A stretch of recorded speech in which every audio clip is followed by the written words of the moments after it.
स्वागत है आपका इस चैनल पर जिसमें आपको ज्ञानवर्धक किताबें सुनाई जाती हैं। अभी आप सुन रहे हैं तोड़ो कारा तोड़ो निर्माण। यह किताब स्वामी विवेकानंद के जीवन पर बहुत करीब से प्रकाश डालती है।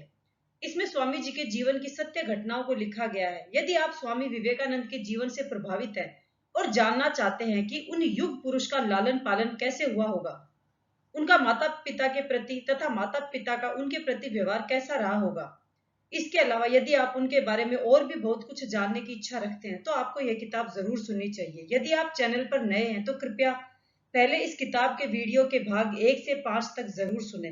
तो आइए शुरू करते हैं। अध्याय 17। नरेंद्र ने कागज भुवनेश्वरी की ओर बढ़ाया। माँ, मेरा परीक्षा फल। भुवनेश्वरी ने कागज पकड़ लिया किंतु उसे खोलकर देखने से पहले पूछा, क्यों, कैसा है? देख लो माँ, बहुत बुरा नहीं है। भुवनेश्वरी ने कागज खोला, दृष्टि घुमाई और बोली, देख तो, अंग्रेजी में भी तेरे कितने अच्छे अंक आए हैं। और जब तुझे अंग्रेजी पढ़ने के लिए कहा था तो तूने कितना बवंडर मचाया था। माँ, मैं इसलिए तो विरोध नहीं कर रहा था कि मैं अंग्रेजी पढ़ने में अक्षम था, नरेंद्र बोला। मैं तो केवल नीति के आधार पर इसका विरोध कर रहा था। यह तो मैं तब भी जानता था कि जब भी पढ़ने लगूंगा उसका अच्छा अभ्यास कर ही लूंगा। भुवनेश्वरी ने उसकी ओर उल्लसित दृष्टि से देखा। अंग्रेजी में भी तेरे अंक सबसे अधिक हैं? हाँ माँ। संस्कृत और इतिहास में भी? हाँ माँ। तो फिर तुझे गणित में क्या हो जाता है? उसमें तेरे अंक इतने कम क्यों है? भुवनेश्वरी बोली। तुझे उसकी विधि समझ में नहीं आती या उसके सूत्र तुझे स्मरण नहीं रहते? यह सब कुछ नहीं है माँ। नरेंद्र की दृष्टि में माँ के प्रति शिकायत थी। वे उसे इतना कम क्यों आंकती हैं? तो गणित में मेरी तनिक भी रुचि नहीं है, नरेंद्र बोला। पर क्यों विलय है? वह भी तो पाठ्यक्रम का एक विषय है। मैं पाठ्यक्रम की दृष्टि से तो पढ़ता ही नहीं हूं माँ, ज्ञान के लिए पढ़ता हूं। नरेंद्र हल्के से मुस्कुराया। वैसे भी पंसारियों की कला का मुझे करना ही क्या है? भुवनेश्वरी खिलखिलाकर हंस पड़ी। तेरे बाबा भी गणित को बनिए का चरखा कहते हैं। शायद इसीलिए वे अपने व्यवहारिक जीवन में गणित में कुछ अधिक जोड़ नहीं पाए। पर वे तो समाज के बहुत सफल व्यक्ति माने जाते हैं माँ। वह सब बाहरी आवरण मात्र है, पर तू वह सब रहने दे। भुवनेश्वरी ने अपने स्वर के अवसाद को संभाला। संभव है कि तुम्हारे भी व्यवहारिक जीवन में गणित का बहुत उपयोग न हो, किंतु यह भी विज्ञान की एक शाखा है पुत्र। गणित तो विज्ञान की शाखा है, किंतु मैं विज्ञान का शाखा मृग नहीं हूं। नरेंद्र हंसा कि उसकी प्रत्येक शाखा पर कूदता फिरूं।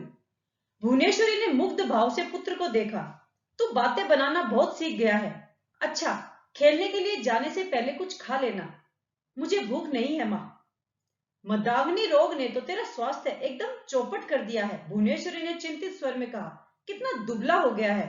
ऐसे स्वास्थ्य के साथ तू क्या खेलेगा और क्या पढ़ेगा?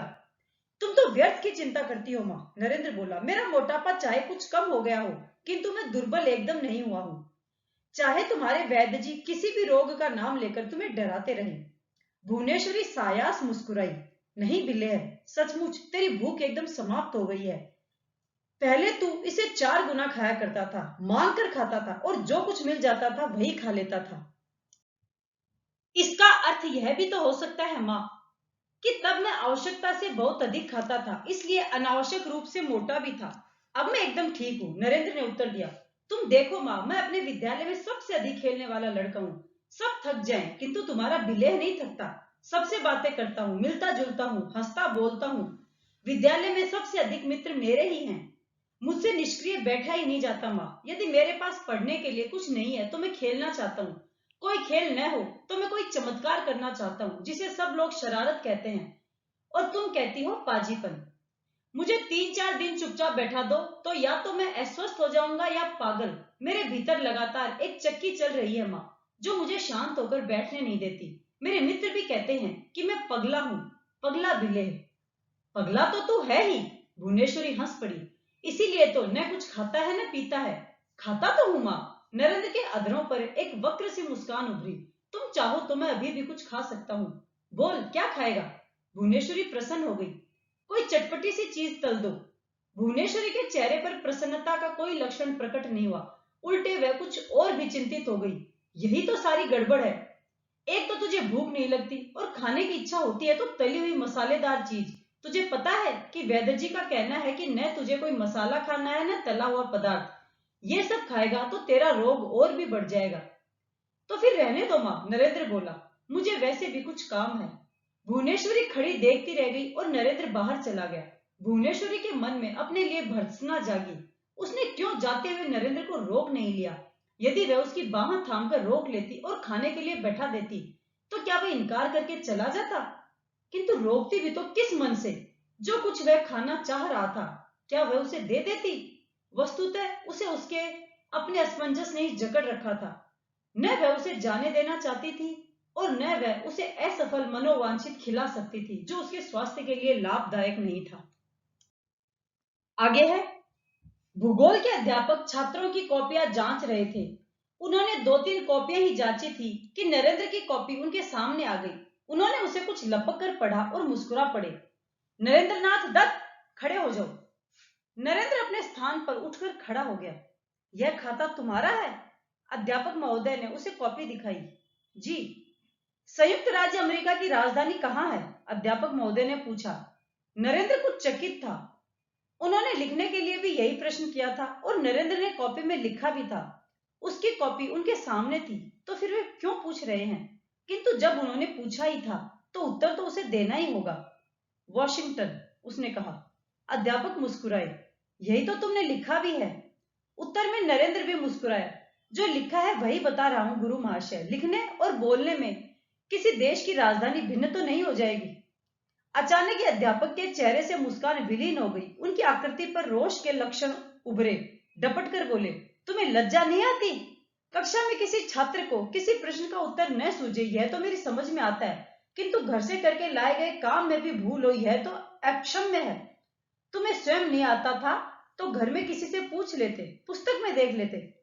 नरेंद्र समझ नहीं पा रहा था कि गुरु महाशय इस प्रकार क्यों कह रहे हैं, जैसे उसने कोई भयंकर भूल कर दी हो। उसने निर्भीक स्वर में कहा, गुरु महाशय पहले मेरी भूल तो बताएं। अध्यापक का रोष वाणी से चलकर उनकी आंखों में केंद्रित हो गया। कुछ क्षणों तक वे उसे चुपचाप घूरते रहे और फिर उन्होंने अपना निष्कर्ष वाक्य उसकी ओर उछाल दिया। एक तो भूल करते हो और ऊपर से ऐसी उद्दंडता। नरेंद्र का स्वर भी कुछ उग्र हो गया। पर मेरी भूल क्या है गुरु महाशय?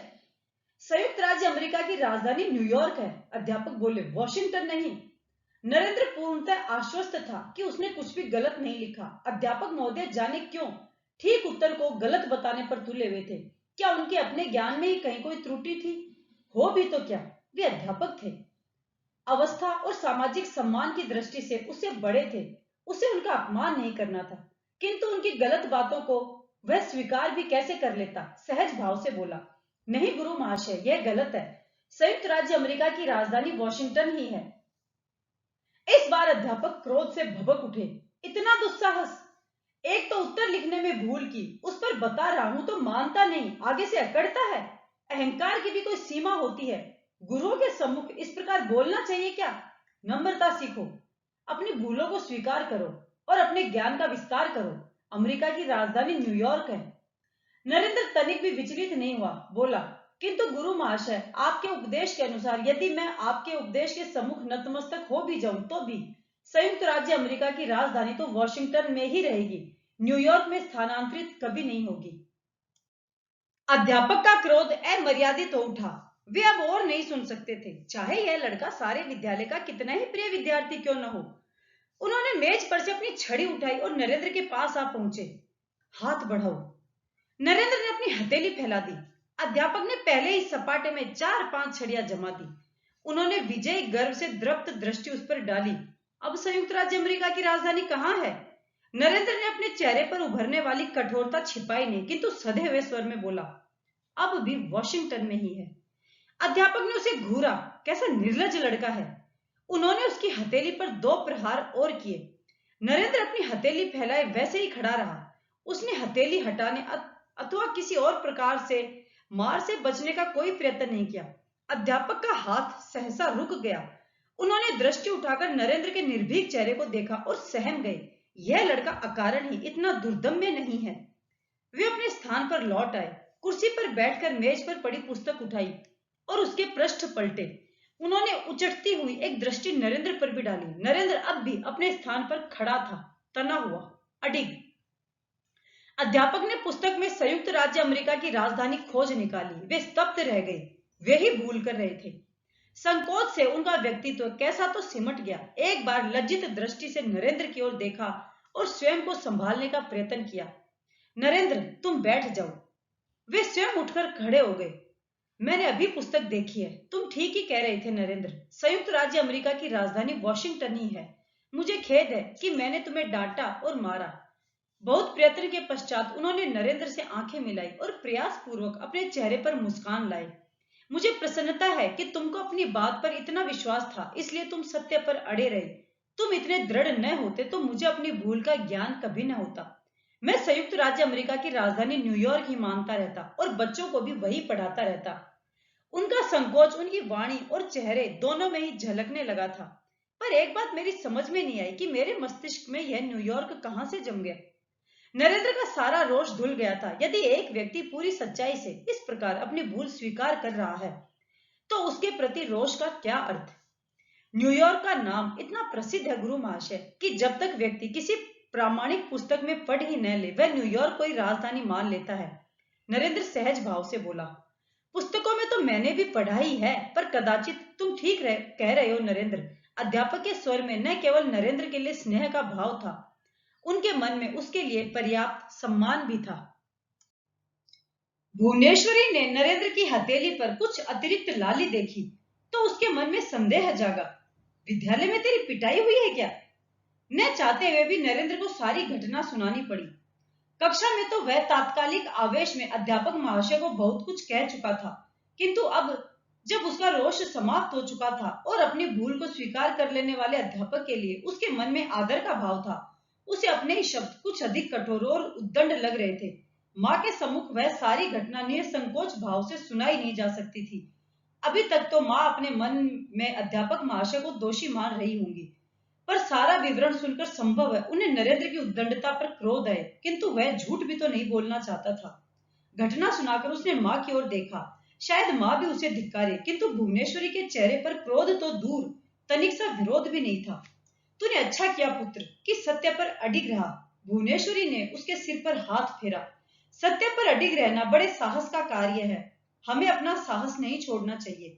नरेंद्र को लगा यही वह अवसर है जब वह अपनी माँ के सम्मुख अपनी वास्तविक मनस्थिति को स्वीकार कर सकता है।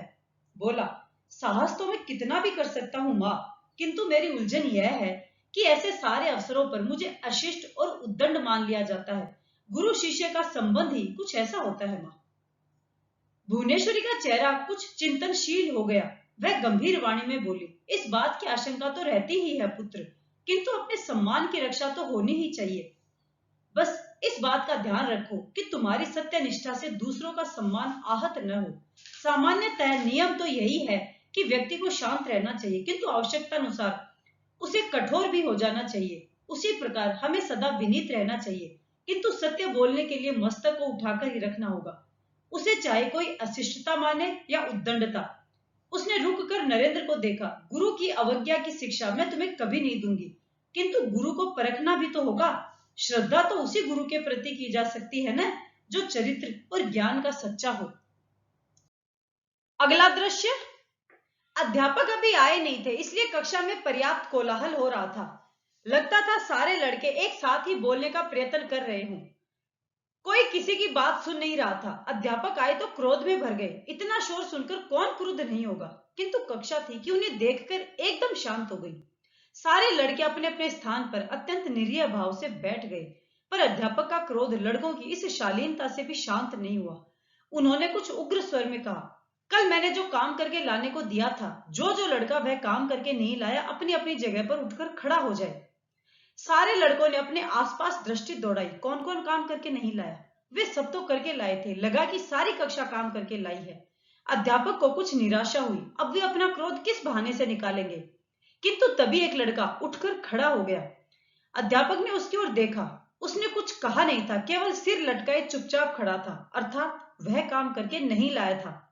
अध्यापक को लगा कि कक्षा के दूसरे सिरे में भी कुछ हलचल हुई है। उन्होंने दृष्टि उधर घुमाई। एक और लड़का भी उठकर खड़ा हो गया, किंतु वह पहले लड़के के समान सिर झुकाकर चुपचाप नहीं खड़ा रह गया था। उसने पूरे आत्मविश्वास से पूछा, जो लोग काम करके लाए हैं वे अपना खाता आपकी मेज पर रख दे गुरु महाशय। अध्यापक ने मुख से कुछ नहीं कहा, केवल उस पर अपनी आंखें गड़ा दी। वे अपनी दृष्टि में कुछ असाधारण प्रखरता उत्पन्न करने का प्रयत्न कर रहे थे। लगता था कि उनकी दृष्टि उस लड़के को किसी प्रकार की क्षति पहुंचाना चाहती है, किंतु जब उनकी दृष्टि कोई क्षति न पहुंचा सकी तो अध्यापक ने अपनी जिह्वा का सहारा लिया। तुम इधर आओ। अध्यापक के हाव भाव से लड़का समझ गया कि वे उसकी बात से प्रसन्न नहीं हुए हैं। काम करके लाने और अध्यापक की इच्छा पूरी करने का उल्लास दब गया। वह सहमा सा धीरे धीरे अध्यापक के पास आकर खड़ा हो गया। अब उसने भी सिर उसी प्रकार झुका लिया था जिस प्रकार काम न करके लाने वाले लड़के ने सिर झुका रखा था। हाथ आगे बढ़ाओ, अध्यापक ने कठोर स्वर में आदेश दिया। लड़के ने अपनी कांपती हुई हथेली आगे बढ़ा दी, किंतु कहे बिना नहीं रह सका। पर मैंने किया क्या है गुरु महाशय? अध्यापक ने उसकी हथेली पर पहला बेंत जमाने के बाद ही उत्तर दिया, एक बेंत कॉपियों के विषय में पूछने के लिए। जब मैंने अभी केवल यह कहा था कि जो काम करके नहीं लाया है वह खड़ा हो, तुम्हारा मतलब क्या था कुछ और पूछने का? अध्यापक ने उसे कुछ अधिक ही विकटता से घूरा और हथेली पर दूसरा बेंत जमाते हुए सूचना दी, और दूसरा बेंत यह पूछने के लिए कि तुम्हें दंड क्यों दे रहा हूं। उन्होंने रुककर सारी कक्षा पर एक सिंह दृष्टि डाली। गुरु को यह ज्ञात है कि वह दंड क्यों दे रहा है। शिष्य को गुरु के न्याय में निष्ठा होनी चाहिए। उसे गुरु से किसी भी प्रकार का कोई भी स्पष्टीकरण मांगने का कोई अधिकार नहीं है। अध्यापक ने अपनी दृष्टि उस लड़के पर टिकाई और फिर ऐसे बोले जैसे कोई देवता किसी याचक को कोई अदैव वरदान दे रहा हो। अब जाओ और अपने स्थान पर बैठो। जब तक तुमसे कुछ पूछा न जाए बोलने की कोई आवश्यकता नहीं। अब उन्होंने अपनी दृष्टि उस लड़के से हटाकर पूरी कक्षा पर इस प्रकार फैला दी जैसे गरुड़ किसी पर्वत की ऊंची चोटी से नीचे पूरी घाटी का अवलोकन कर रहा हो। देखो, शिक्षा का मूल आधार है अनुशासन, और अनुशासन का आधार है दंड। यदि अनुशासन भंग करने वाले को कठोर दंड नहीं दिया जाएगा तो अन्य लोग अनुशासनबद्ध नहीं रहेंगे। यही कारण है कि मैं बड़े गर्व से इस बात को स्वीकार करता हूं कि मैं कठोर अनुशासन पसंद करता हूं और उसके लिए कठोर दंड भी देता हूं। अध्यापक धीरे धीरे चलते हुए उस लड़के के पास आए जो घर से काम करके नहीं लाया था। तुम काम करके क्यों नहीं लाए? लड़का अपने साथी को पिटते देखकर मन ही मन बिलबिला उठा था। अध्यापक के वक्तव्य ने उसके मन में यह बात भी स्पष्ट कर दी थी कि उसे भी कोई कठोर दंड मिलने वाला है, किंतु उत्तर तो देना ही था, अन्यथा बहुत संभव था कि उत्तर न देने के ही अपराध में उसे अधिक दंड भोगना पड़े। जी, जिस पुस्तक से आपने काम दिया था वह मेरे पास नहीं है। अध्यापक का स्वर कुछ व्यंग्यात्मक हो उठा। क्या मैं पूछ सकता हूं कि तुम्हारे पास वह पुस्तक क्यों नहीं है?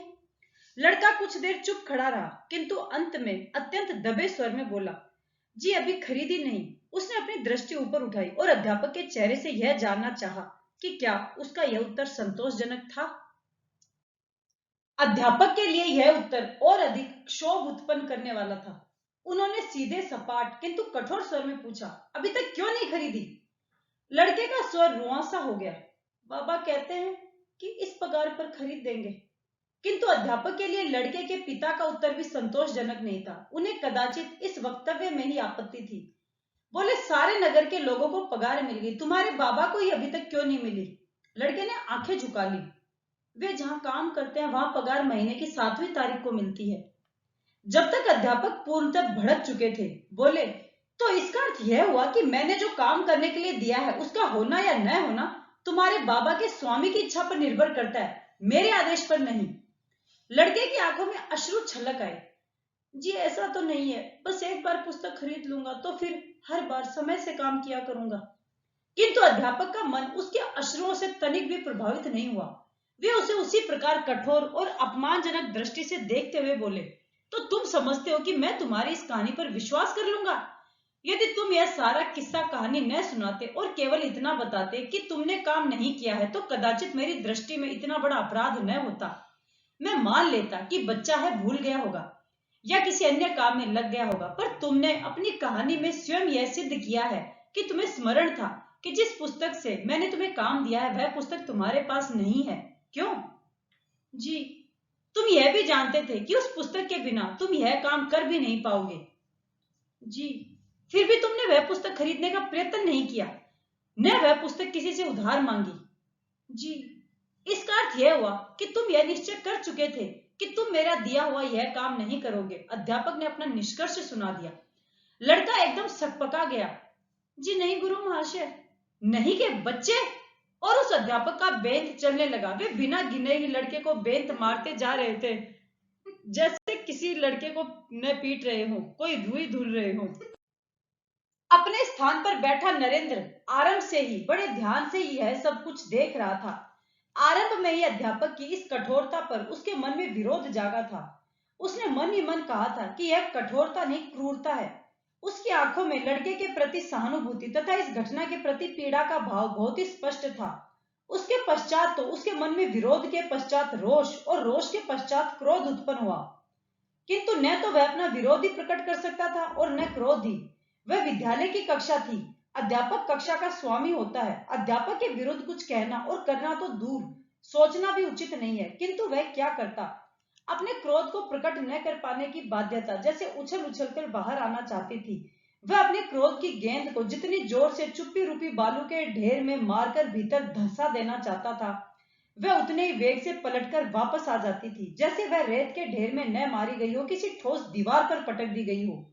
अपने क्रोध, असहायता तथा बाध्यता को नियंत्रित करने का वह जितना ही अधिक प्रयास कर रहा था, उसमें उतना ही असफल होता जा रहा था। उसकी समझ में नहीं आ रहा था कि वह क्या करे, क्या कहे, स्वयं को कैसे नियंत्रित करे। इसी असमंजस में उसने एक विचित्र प्रकार की असमर्थता का अनुभव किया और उसके मुख से एक ऐसी विचित्र ध्वनि फूटी जो हंसी से काफी समानता रखती थी, या शायद अपनी उस विचित्र स्थिति से उबरने के लिए वह हंसी पड़ा था। अध्यापक का ध्यान पिटते हुए लड़के से हटकर नरेंद्र की ओर चला गया। क्यों हंस रहा है वह? क्या वह उनका उपहास कर रहा है? एक विद्यार्थी अध्यापक का उपहास कर रहा था, जैसे वे शिक्षा न दे रहे हो, कोई मूर्खतापूर्ण खेल खेल रहे हो। अध्यापक का सारा क्रोध केंद्रीभूत होकर नरेंद्र पर टिक गया। वे अनायास ही चलते हुए उसके पास आ गए और बिना किसी चेतावनी के उन्होंने अपने बेंत से उसे झमाझम पीटना आरंभ कर दिया। कुछ क्षणों तक मनोनुकूल धुनाई कर उन्होंने अपने हाथ को वाणी का सहयोग भी दिया। शपथ लो कि भविष्य में कभी मेरा उपहास नहीं करोगे। नरेंद्र उस लड़के के प्रति किए गए अन्याय से ही अत्यंत पीड़ित था। अब अपने प्रति किए जा रहे इस क्रूर व्यवहार से जैसे उसका रोम रोम जल उठा। वह तड़प कर बोला, मैंने आपका उपहास नहीं किया है। मैं आपकी इच्छा अनुसार ऐसी कोई शपथ भी नहीं ले सकता।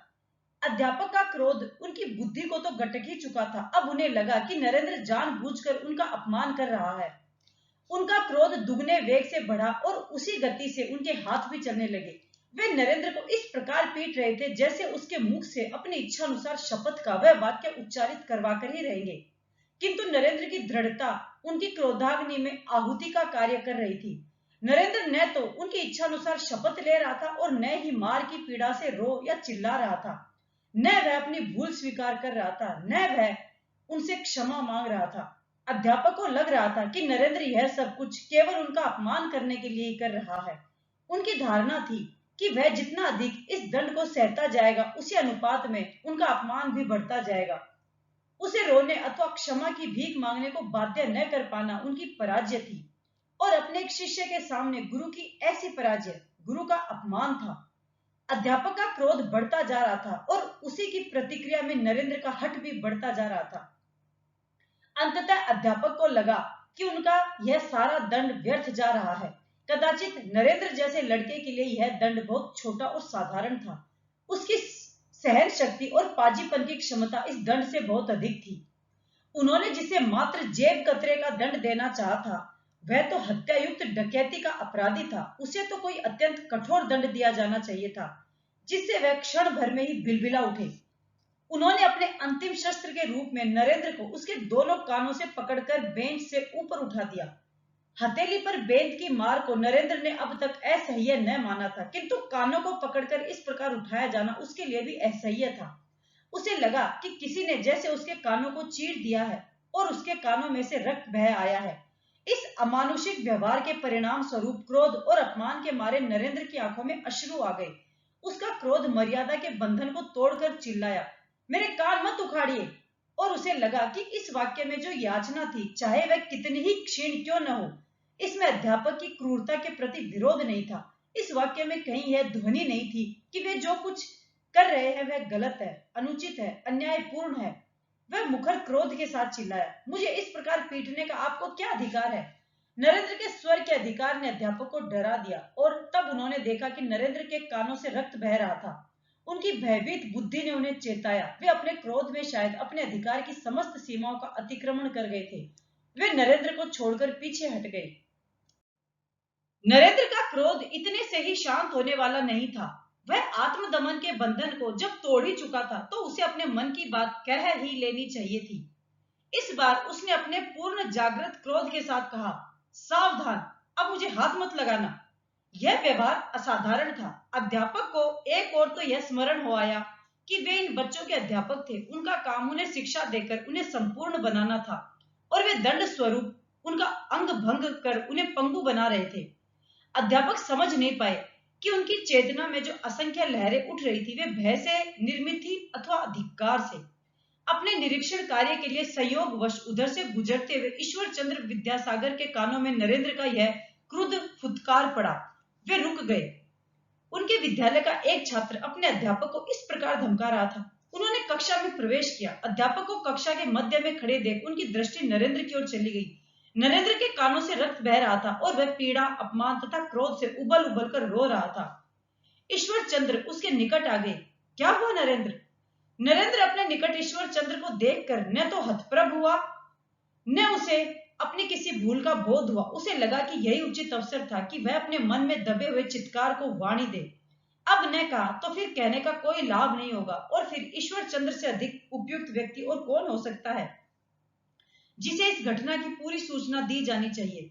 वह रुदन और रोष के साथ सप्रवाह बोला, इनसे पूछिए इन्होंने किस अपराध के लिए मुझे इतना मारा?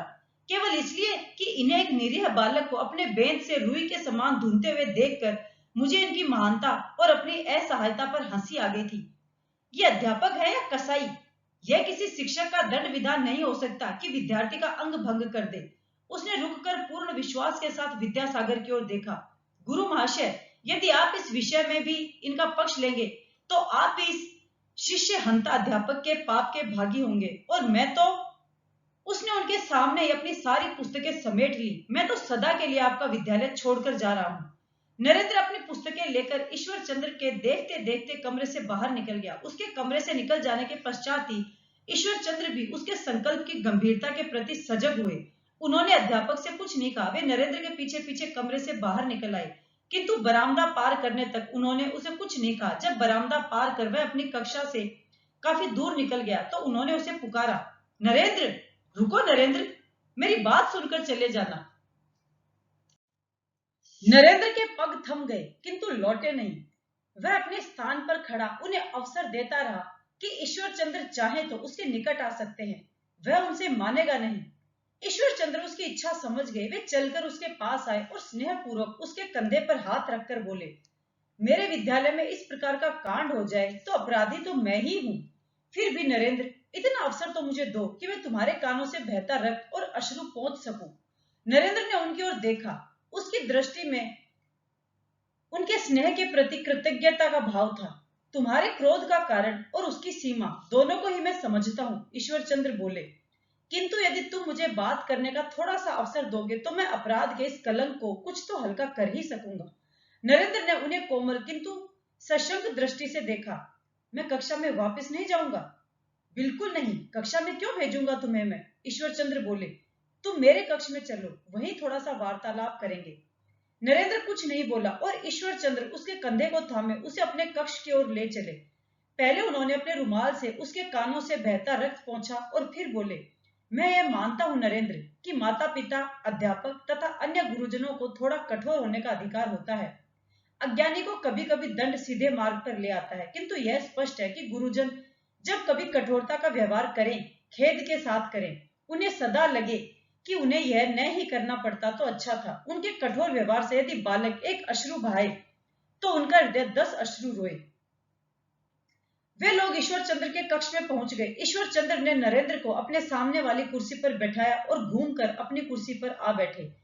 तुम्हारा कान किसी डॉक्टर या वैद्य को दिखा दूं, या तुम अपने परिवार के डॉक्टर को दिखाना चाहोगे? नरेंद्र इस प्रकार के प्रश्न के लिए तैयार नहीं था। उसका अपमान बोध उसके घाव से कहीं अधिक पीड़ादायक था। उत्तर देने में उसे 1-2 क्षण लगे। नहीं, मैं ठीक हूं। घर जाकर दिखा लूंगा। संभव है उसकी आवश्यकता ही न पड़े।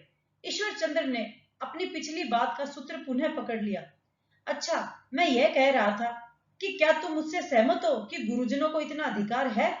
नरेंद्र के लिए यह असाधारण स्थिति थी। विद्यासागर महाशय ने आज तक कभी उस प्रकार की बात नहीं की थी। वह उनका बहुत कम उम्र का एक विद्यार्थी मात्र था। आज वे उससे समकक्षता के धरातल पर चर्चा कर रहे थे। नरेंद्र का रोष अब तक कुछ कम हो चुका था। बोला, बालकों के सुधार के लिए जो दंड देना चाहें उसका उन्हें अधिकार है, किंतु अपने अहंकार के पोषण के लिए बालकों को कष्ट देना न तो दंड है और न उन्हें उसका अधिकार होना चाहिए। मैं तुमसे पूर्ण सहमत हूं, ईश्वर चंद्र बोले, और बालकों के कष्ट को देखकर संतुष्ट होने अथवा सुख पाने वाले व्यक्ति को तो कोई अधिकार ही नहीं होना चाहिए कि वह उन्हें फूल की छड़ी से भी छुए। नरेंद्र कुछ नहीं बोला, किंतु वह समझ रहा था कि विद्यासागर महाशय केवल उसे संतुष्ट करने के लिए यह सब नहीं कह रहे थे। बहुत संभव है कि उन्होंने इस विषय में पहले भी विचार किया हो। मैं तुमसे सच कहता हूं नरेंद्र, अपने विद्यालय में इधर अध्यापकों द्वारा बढ़ते हुए दंड विधान को देखकर मैं तनिक भी प्रसन्न नहीं था। विद्यासागर बोले, यह संयोग ही है कि तुम्हारे प्रति उन अध्यापक के इस व्यवहार से अकस्मात ही एक अवसर मेरे हाथ आ गया है, जिससे मैं बालकों के प्रति यह क्रूरता समाप्त कर सकूं। यदि बालकों के प्रति इस क्रूरता को समाप्त कराने के निमित्त तुम बन रहे हो, तो इतनी पीड़ा झेलने का तुम्हें कोई दुख तो नहीं होगा? नरेंद्र की आंखों में पुनः उग्रता झलकी। पर क्या ऐसा होगा? ईश्वर चंद्र का स्वर स्नेह तथा सत्यनिष्ठा से आप्लावित था। मैं तुम्हें वचन देता हूं कि आज से इस विद्यालय में किसी बालक को पीटा नहीं जाएगा। क्या तुम मेरे वचन का विश्वास करते हो? इस बार नरेंद्र के चेहरे पर हल्की सी मुस्कान आई। वह बोला, तो उसकी वाणी में सम्मान भी था और स्नेह भी। पूर्णतः गुरु महाशय, पूर्णतः। ईश्वर चंद्र के मुख पर कुछ ऐसे भाव उभरे जैसे वे किसी बच्चे को नहीं, अपने किसी घनिष्ठ मित्र को मना रहे हों। तो तुम मुझसे अथवा विद्यालय से रुष्ट तो नहीं रहोगे? जी नहीं। नरेंद्र को इस विषय में विचार करने की तनिक भी आवश्यकता नहीं पड़ी। ईश्वर चंद्र कुछ आश्वस्त हुए। तो फिर तुम अपना विद्यालय छोड़कर तो नहीं जा रहे? नरेंद्र के चेहरे पर कुछ क्षणों के लिए असमंजस के भाव आ गए, किंतु उन्हें परे धकेल कर वह तत्काल बोला, नहीं गुरु महाशय। एक बात और नरेंद्र। ईश्वर चंद्र संकोच से रुक गए। नरेंद्र ने उनकी ओर देखा। उसकी आंखों में आश्वासन पाकर वे पुनः बोले, क्या तुम्हारे मन में ऐसी कोई इच्छा है कि तुम्हारे साथ किए गए इस दुर्व्यवहार के लिए उस अध्यापक को भी दंडित किया जाए? नहीं गुरु महाशय, नहीं। नरेंद्र कुछ इस प्रकार अटपटाकर बोला जैसे उसने किसी संभावित अनर्थ की बात सुन ली हो। ईश्वर चंद्र के मन में अलौकिक आह्लाद का स्रोत फूट निकला। उनके वक्ष पर से मनोबोझ टल गया। उनकी मुख मुद्रा न केवल शांत तो आई, वरन उस पर विहल वात्सल्य प्रकट हो गया। वे अपने स्थान से उठे और उन्होंने नरेंद्र को स्नेहपूर्वक अपने साथ चिपका लिया। यशस्वी हो मेरे बच्चे, तुम में महानता के प्रत्यक्ष लक्षण हैं। उन्होंने रुककर क्षण भर उसे देखा। अपने अपराधी को क्षमा करना बहुत बड़ा गुण है पुत्र, और वह तुम में है। नरेंद्र की समझ में नहीं आया कि गुरु महाशय किस बात से इतने प्रसन्न हो गए हैं। उसने तो वही सब कहा था जिससे उसको अपना सुख मिला था। अच्छा ही है कि गुरु महाशय को उसकी बातें अपने मनोनुकूल लगी। सचमुच ही वे अन्य अध्यापकों से बहुत भिन्न थे। अगला दृश्य। नरेंद्र घर पहुंचा तो भुवनेश्वरी ने उसके कान से बहते हुए रक्त को देखा। वह सहसा ही अत्यंत विचलित हो उठी। यह क्या है विलय? उसके स्वर में पीड़ा का चित्कार था। तेरे कान से रक्त क्यों बह रहा है? किसी से मारपीट हुई है क्या? नहीं मां, क्रोध में मेरे अध्यापक ने मुझे कान से पकड़कर ऊपर उठा लिया था। नरेंद्र ने अत्यंत चलताऊ ढंग से कहा, जैसे इस बात का कोई महत्व ही न हो। वह नहीं चाहता था कि मां चिंतित हो अथवा किसी भी प्रकार अध्यापक को दोषी ठहराया जाए, किंतु भुवनेश्वरी के लिए यह साधारण सी बात नहीं थी। एक अध्यापक ने उसके पुत्र को पीट पीट कर उसके कान से खून निकाल दिया था। वह तो जैसे जड़ हो गई थी। क्या कोई अध्यापक किसी विद्यार्थी को इस प्रकार पीट सकता है? थोड़ी देर तक उसके मुख से कोई शब्द ही नहीं निकला और फिर जैसे वह फूट पड़ी। वह अध्यापक है या राक्षस? कोई अपने छात्रों का अंग भंग करता है? कौन है वह? और सहसा उसकी सारी आक्रामकता निरीहता में परिणित हो गई। तुम्हारे बाबा भी तो कलकत्ता में नहीं है जो तुम्हारे विद्यालय में जा सके। उसके मन में और भी बहुत कुछ था जो उसने अपने पुत्र के सम्मुख कहना उचित नहीं समझा। वह कहना चाहती थी कि किसी बच्चे की सुरक्षा का दायित्व केवल उसके पिता का ही तो नहीं होता। परिवार में जितने भी बड़े लोग हैं सभी बच्चों की रक्षा करते हैं, किंतु नरेंद्र के लिए परिवार का कोई भी दूसरा व्यक्ति उसके विद्यालय नहीं जाएगा। सबको केवल उसके पिता का धन चाहिए, उनका कोई दायित्व नहीं। सहसा उसका ध्यान नरसिंह काका की ओर चला गया, पर नहीं, वे संस्कृत व्याकरण पर चाहे घंटा भर भाषण दे ले, किंतु विद्यालय जाकर वे किसी अध्यापक से लड़ नहीं पाएंगे। हाँ, वह राम को भेज सकती है, राम यह काम अवश्य कर पाएगा। नरेंद्र को हंसी आ गई। विद्यालय जाने की कोई आवश्यकता नहीं है माँ, बाबा वहां जाकर हमारे अध्यापक को पीटेंगे या कचहरी में उस पर मुकदमा करेंगे। तू हंस रहा है? भुवनेश्वरी बोली। अच्छा ठीक है, तुम्हारे बाबा यहाँ नहीं है तो न सही, मैं किसी और को भेज दूंगी तुम्हारे विद्यालय। वह रुकी। अच्छा सुन, कल से तू उस विद्यालय में नहीं जाएगा। तेरे बाबा ने तुझे पाठशाला से इसलिए उठा लिया था कि तू अपशब्द न सीखे, और यहाँ तो तुझे वे लोग अपाहिज ही बनाकर छोड़ेंगे। आज कान उखाड़े हैं, कल हाथ पैर तोड़ देंगे। माँ की विहलता देखकर नरेंद्र पुनः हंसा। कैसी भोली है माँ भी, इतनी सी बात से किस प्रकार विचलित हो गई। वह माँ को सांत्वना देने के उद्देश्य से बहुत मधुर स्वर में बोला, माँ, जो होना था वह हो गया, भविष्य में ऐसा कभी नहीं होगा, न मेरे साथ न किसी और के साथ। स्वयं पंडित ईश्वर चंद्र विद्यासागर ने मुझे वचन दिया है। पंडित ईश्वर चंद्र विद्यासागर ने? भुवनेश्वरी को आश्चर्य हुआ। वे तुझे कहाँ मिल गई? वही विद्यालय में, नरेंद्र बोला। इसीलिए मैं प्रतिदिन के समान कल भी विद्यालय जाऊंगा और अपने उन अध्यापक महाशय के प्रति मन में तनिक भी कटुता नहीं रखूंगा जिन्होंने मेरे साथ ऐसा व्यवहार किया है। भुवनेश्वरी ने मुग्ध दृष्टि से अपने पुत्र को देखा। उसकी वाणी में अधिकार था, स्वतंत्र निर्णय था, संकल्प था और अपने शत्रु को प्रयत्न पूर्वक क्षमा कर देने का भाव था। क्या उसका विलय सचमुच इतना बड़ा हो गया है? तू तो धर्मराज युधिष्ठिर के समान जितेंद्रिय होता जा रहा है, वह प्रसन्न मन से बोली। शत्रुओं को भी क्षमा कर देता है। तू अजात शत्रु हो पुत्र। अध्याय 18 शुरू करते हैं। पूजा कक्ष में बहुत भीड़ भाड़ थी। परिवार और मोहल्ले के अनेक बच्चे एकत्रित थे, किंतु उनमें से कोई भी खेल की मुद्रा में लापरवाह नहीं लग रहा था। वे सब एक बड़े गंभीर आयोजन में व्यस्त थे और बड़े दायित्वपूर्ण ढंग से अपना काम कर रहे थे, जैसे एक ही दिन में अपनी अवस्था से कहीं बड़े हो गए हो। पूजा कक्ष में एक बड़े पलंग के आकार की चौकी रखी हुई थी। यह उनका मंच था। उसके सामने पर्दा भी टांगा गया था। दर्शक के रूप में दत्त परिवार के बच्चे और वयस्क भी चौकी के सामने नीचे फर्श पर बैठे हुए थे। पर्दा हट गया, नाटक आरंभ हुआ। राजा उत्तानपाद अपनी गोद में अपने पुत्र उत्तम को लेकर बैठे हुए थे। धीरे धीरे ध्रुव मंच पर आता है। दर्शकों में बैठे हाबू ने अंगुली संकेत से तामू को दिखाया। वह देखो, बिले है। तामू ने उसकी बाह पकड़कर नीचे झुका दी। चुप, वह बिले नहीं, ध्रुव है, भक्त ध्रुव। नाटक में बिले होगा या ध्रुव? पागल। ध्रुव, पिताजी मुझे भी अपनी गोद में बिठा लीजिए। राजा उत्तानपाद उसे गोद में बिठाने के लिए अपना हाथ बढ़ाता ही है कि उसकी रानी सुरुचि प्रवेश करती है। सुरुचि संवाद। बच्चे, तू राज सिंहासन पर बैठने का अधिकारी नहीं है तो तू भी महाराज उत्तानपाद का ही पुत्र, किंतु उससे क्या?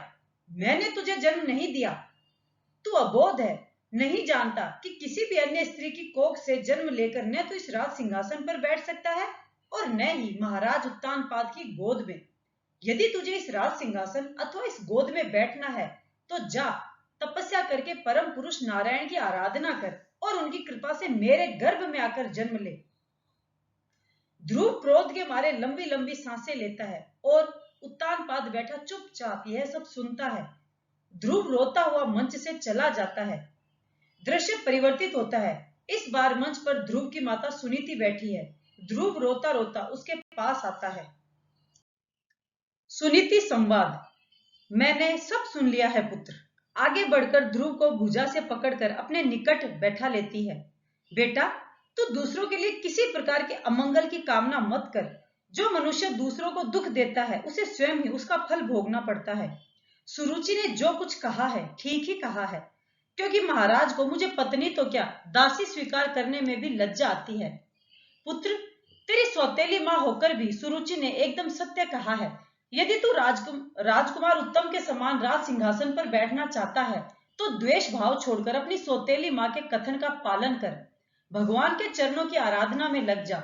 श्री हरि के चरणों की आराधना करने से ही तेरे परदादा श्री ब्रह्मा जी को वह सर्वश्रेष्ठ पद प्राप्त हुआ था। बेटा, तू भी उन भक्त वत्सल श्री भगवान का ही आश्रय ले। जन्म और मृत्यु के चक्र से छूटने की इच्छा करने वाले मुमुक्षु लोग निरंतर उन्हीं के चरण कमलों के मार्ग की खोज करते हैं। पुनः दृश्य परिवर्तित होता है। इस बार ध्रुव वन जाने के लिए मार्ग में खड़ा है। महर्षि नारद आते हैं। नारद संवाद। पुत्र, अभी तो तू निरा बालक है, खेल कूद में ध्यान रहता है। इस अवस्था में किस बात से तेरा सम्मान या अपमान हो सकता है? यदि तुझे अपमान का विचार ही हो तो पुत्र, असल में मनुष्य के असंतोष का कारण मोह के सिवा और कुछ नहीं है।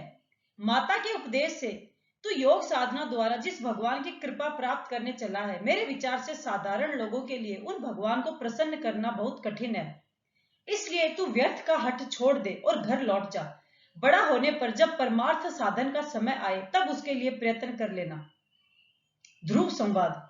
भगवान, मुझे घोर क्षत्रिय स्वभाव प्राप्त हुआ है, अतएव मुझमें विनय का प्राय अभाव है। मेरी सौतेली माता ने अपने कटु वचन रूपी बाणों से मेरे हृदय को विदीर्ण कर डाला है, इसलिए उसमें आपका यह उपदेश नहीं ठहर सकता।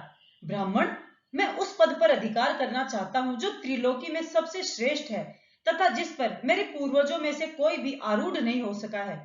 आप मुझे उसी की प्राप्ति का कोई अच्छा सा मार्ग बताइए। नारद संवाद। तेरा कल्याण हो पुत्र। अब तू यमुना तट पर स्थित परम पवित्र मधुबन को जा। वहां श्री हरि का नित्य निवास है। कालिंदी के निर्मल जल में तीनों समय स्नान करके यथाविधि आसन बिछाकर स्थिर भाव से बैठना।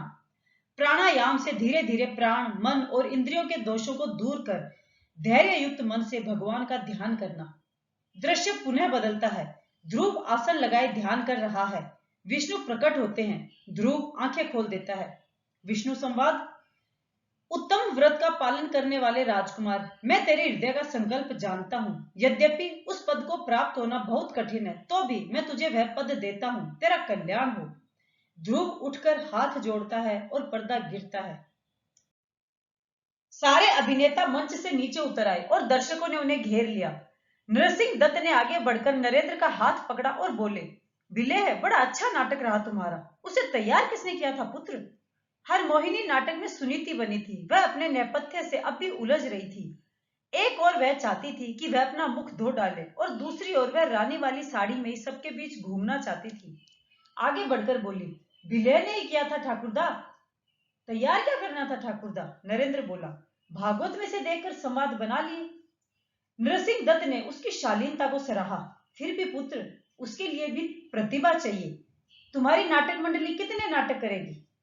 प्रत्येक सप्ताह एक नाटक करने का विचार है ठाकुरदा। नरेंद्र कुछ असमंजस पूर्ण स्वर में बोला।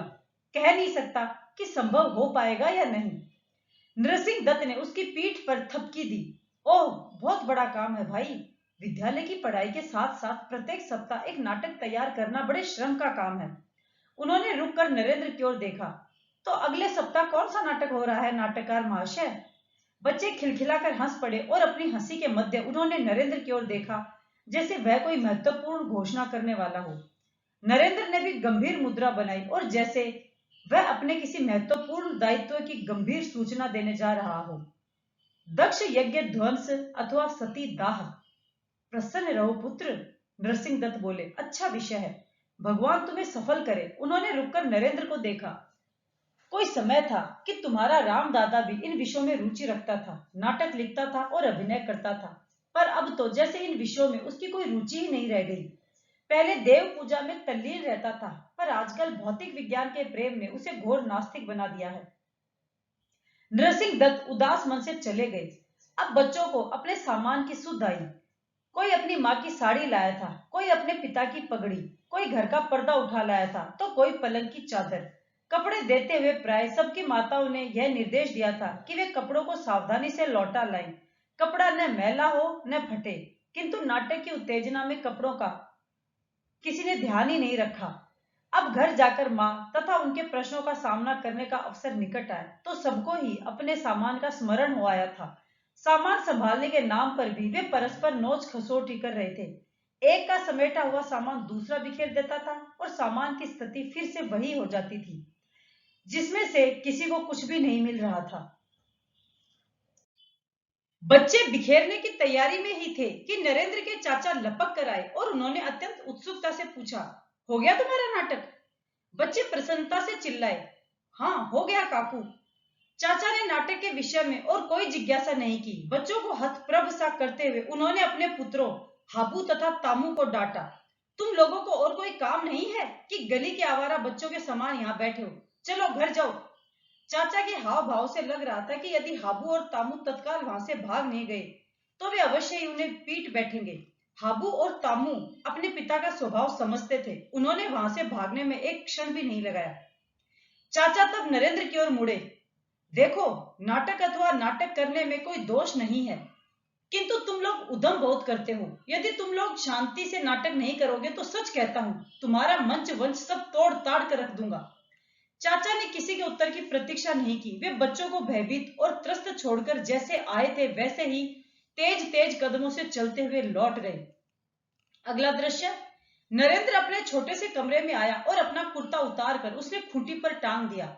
इधर कई दिनों से उसने अन्य बच्चों के साथ बड़े कमरे में सोना बंद कर दिया था।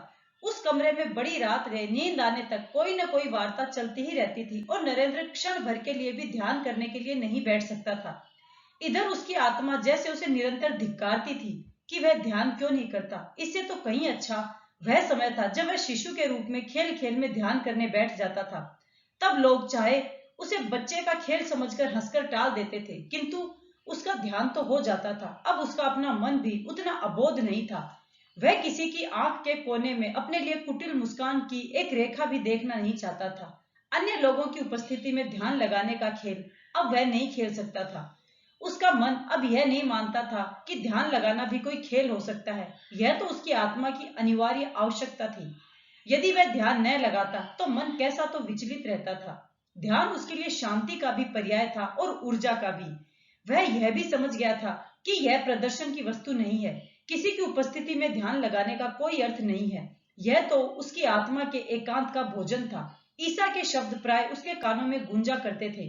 ढोंगियों के समान प्रार्थना मत करो। वे सभागृहों और चौकों पर खड़े होकर प्रार्थना करना पसंद करते हैं जिससे लोग उन्हें देखें। मैं तुम लोगों से कहता हूं, वे अपना पुरस्कार पा चुके हैं। जब तुम प्रार्थना करते हो तो अपने कमरे में जाकर द्वार बंद कर लो और एकांत में अपने पिता के सम्मुख प्रार्थना करो। तुम्हारा पिता जो एकांत को भी देखता है तुम्हें पुरस्कार देगा। दिन में नरेंद्र को एकांत कहाँ मिलता, वह कहाँ ध्यान लगाता। अतः रात को ध्यान लगाने के लिए एकांत पाने का एक ही मार्ग वह खोज पाया था। सोने के लिए उसने यह एकांत स्थान चुन लिया था। दरवाजा बंद कर लेने पर परिवार में किसी को यह पता नहीं चल सकता था कि वह सो रहा था अथवा ध्यान कर रहा था। उसे सोया हुआ जानकर कोई यह पूछने नहीं आता था कि नरेंद्र क्या ध्यान कर रहे हो। उसने पद्मासन की मुद्रा में सीधे बैठकर अपनी आंखें बंद कर ली। उसकी चेतना जैसे घनीभूत हो रही थी और जाकर त्रिकुटी के एक विशिष्ट बिंदु पर केंद्रित होती जा रही थी। क्रमशः बाहर का जगत और उसकी सारी गतिविधि शून्य में विलीन हो गई। भीतर भी शून्य था। कितनी शांति थी, न गति थी न स्तब्धता, न कहीं शब्द था न शब्द का अभाव। और फिर उसकी त्रिकुटी पर एक प्रकाश बिंदु प्रकट हुआ। उस प्रकाश में एक ही रंग था। क्रमशः प्रकाश का रंग बदला, रंग बदल रहे थे और प्रकाश अपने आप में स्थिर था। कैसी विचित्र बात थी कि प्रकाश तो था किंतु उसमें ताप नहीं था। थोड़ी देर तक अपने स्थान पर स्थिर रहकर वह प्रकाश बिंदु फैलने लगा, जैसे भूमि पर गिरा हुआ कोई तेल बिंदु हो। उसमें से असंख्य तरंगे निकल रही थी और उसकी सारी चेतना को आच्छादित कर रही थी। उस प्रकाश के कुछ गोले बने और फूट गए। उन गोलों में से रंगीन प्रकाश की तरल तरंगे नरेंद्र के सारे शरीर में फैलती चली गई। नरेंद्र को पता ही नहीं चला कि कब उसका ध्यान निद्रा में परिणत हो गया।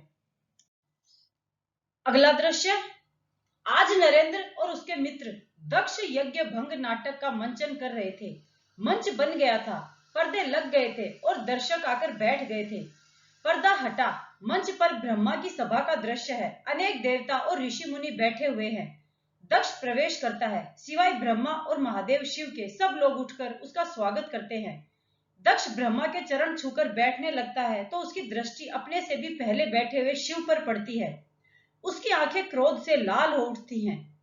दक्ष संवाद, देवता और अग्नियों सहित समस्त ब्रह्म ऋषि गण मेरी बात सुने। मैं नासमझी या द्वेषवश नहीं कहता बल्कि शिष्टाचार की बात कहता हूँ। यह निर्लज महादेव समस्त लोकपालों की पवित्र कीर्ति को धूल में मिला रहा है। देखिए, इस घमंडी ने सत्पुरुषों के आचरण को लांछित कर दिया है। इसने सत्पुरुषों के समान मेरी सावित्री सरीखी मृग नयनी पवित्र कन्या का अग्नि और ब्राह्मणों के सामने पानी ग्रहण किया था। इसलिए एक प्रकार से यह मेरे पुत्र के समान हो गया है। उचित तो यह था कि यह उठकर मेरा स्वागत करता, मुझे प्रणाम करता, परंतु इसने वाणी से भी मेरा सत्कार नहीं किया। मैंने इच्छा न होते हुए भी भावीवश इसको अपनी सुकुमारी कन्या दे दी। इसने सत्कर्म का लोप कर दिया। यह सदा अपवित्र रहता है, बड़ा अहंकारी है और धर्म की मर्यादा को तोड़ रहा है। मैंने केवल ब्रह्मा जी के बहकावे में आकर ऐसे भूतों के नेता, आचरणहीन और दुष्ट स्वभाव वाले को अपनी भोली भाली बेटी ब्याह दी। महादेव दक्ष की किसी बात का प्रतिकार नहीं करते। दक्ष का क्रोध और भी बढ़ जाता है। वह हाथ में जल लेकर श्राप देता है। दक्ष संवाद: यह महादेव देवताओं में बड़ा ही अधम है। अब इसे इंद्र, उपेंद्र आदि देवताओं के साथ यज्ञ का भाग न मिले। दक्ष अपनी अंजुलि का जल भूमि पर छोड़ देता है। दृश्य बदलता है। इस बार महादेव अपने घर में अपने आसन पर पालथी मारे हुए बैठे हैं। सती प्रवेश करती हैं। सती संवाद: महादेव, मैंने सुना है इस समय आपके ससुर दक्ष प्रजापति बड़ा भारी यज्ञोत्सव कर रहे हैं। देखिए, सब देवता वहीं जा रहे हैं। यदि आपकी इच्छा हो तो हम भी चलें। इस समय अपने आत्मियों से मिलने के लिए मेरी बहनें भी अपने अपने पतियों सहित वहां अवश्य आएंगी। मैं भी चाहती हूँ कि आपके साथ वहां जाकर माता पिता के दिए गहने, कपड़े आदि उपहार स्वीकार करूं। वहां अपने पतियों से सम्मानित बहनों, मौसियों और अपनी जननी को देखने के लिए मेरा मन बहुत उत्सुक है। इस समय अपनी जन्मभूमि देखने को बहुत उत्सुक हो रही हूँ। महादेव संवाद: किंतु उन्होंने तुम्हें आमंत्रित नहीं किया है देवी। सती संवाद: सूरश्रेष्ठ, पति, गुरु और माता पिता आदि सुहृदों के यहाँ तो बिना बुलाए भी जा सकते हैं। महादेव संवाद: तुमने ठीक कहा सुंदरी, किंतु ऐसा तभी करना चाहिए जब उनकी दृष्टि अतिशय प्रबल देहाभिमान से उत्पन्न हुए मद और क्रोध के कारण द्वेष दोष से युक्त न हो गई हो। विद्या, तप, धन, सुदृढ़ शरीर, युवावस्था तथा उच्च कुल, ये 6 सत्पुरुषों के गुण हैं, परंतु नीच पुरुषों में ये ही अवगुण हो जाते हैं, क्योंकि इनसे उनका अभिमान बढ़ जाता है और दृष्टि दोष युक्त हो जाती है एवं विवेक शक्ति नष्ट हो जाती है। मैं जानता हूं कि दक्ष प्रजापति को अपनी कन्याओं में तुम सबसे अधिक प्रिय हो, तथापि मेरी आश्रिता होने के कारण तुम्हें अपने पिता से मान नहीं मिलेगा, क्योंकि वे मुझसे ईर्ष्या करते हैं। यदि तुम मेरी बात न मानकर वहां जाओगी तो तुम्हारे लिए अच्छा न होगा, क्योंकि किसी प्रतिष्ठित व्यक्ति का जब अपने आत्मीय जनों के द्वारा अपमान होता है तब वह तत्काल उसकी मृत्यु का कारण बन जाता है। सती को महादेव का परामर्श अच्छा नहीं लगता। वह मुंह फेरकर वहां से चली जाती है। शिव नंदी को पुकारते हैं। नंदी प्रवेश करते हैं। महादेव।